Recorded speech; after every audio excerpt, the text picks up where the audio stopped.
Dulu, saya ingin bisa menamatkan kuliah seperti kebanyakan orang. Namun, pandemi membuat saya harus mengubur mimpi itu.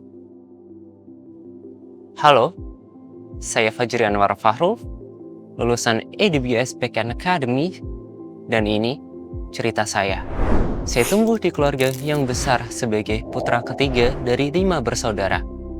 Ayah buka usaha reparasi barang elektronik, dan ibu adalah ibu rumah tangga. Keluarga kami sederhana, dan saya punya harapan buat bahagiakan orang tua di masa depan. Makanya, saya belajar sungguh-sungguh di SMKN 7 Semarang, jurusan Teknik Konstruksi Batu dan Beton. Lulus SMK, hidup sempat berjalan mulus. Saya sempat jadi quality control di anak perusahaan waskita.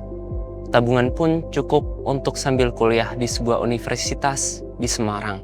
Namun, pandemi melanda. Kasus positif COVID-19 kembali melonjak, telah menginfeksi lebih dari 93.000 orang. 1,5 juta warga Indonesia kehilangan pekerjaan dampak virus corona. Kontrak kerja dan tabungan saya habis karena kesulitan cari kerja. Akhirnya, saya memutuskan untuk putus kuliah. Saat itulah saya berpikir, sepertinya saya harus mencoba peluang karir yang baru, yaitu di dunia IT. Saya sempat ikut berbagai kelas online dan belajar secara otodidak. Bekal tersebut membuat saya percaya diri terjun ke dunia IT, dan akhirnya diterima sebagai React developer di sebuah software house bernama PT Terafin Technovation.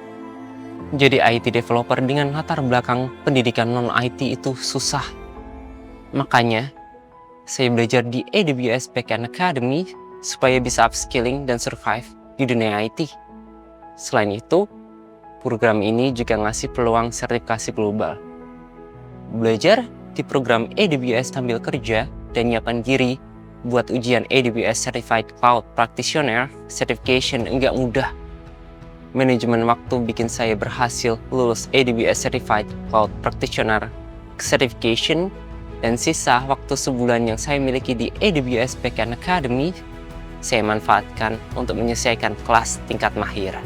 Pengalaman belajar ini bikin saya jadi karyawan yang lebih kontributif di kantor, khususnya dalam hal problem solving yang melibatkan AWS Cloud yang kantor saya gunakan. Bahkan, saya sudah dipercaya untuk memegang akses deploy di S3, CloudFront, dan di situ. Dear AWS, terima kasih sudah membekali saya dengan ilmu dan sertifikasi global.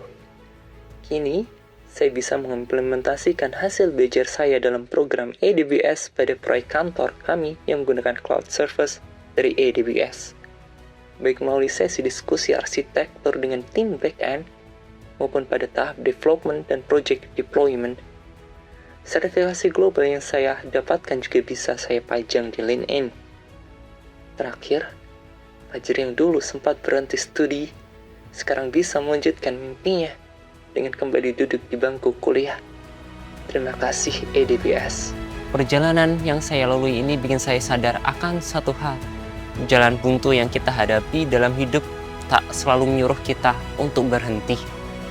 Justru, tantangan itu mengarahkan kita untuk menemukan jalan yang baru, yang membawa kita sampai pada masa depan yang lebih baik.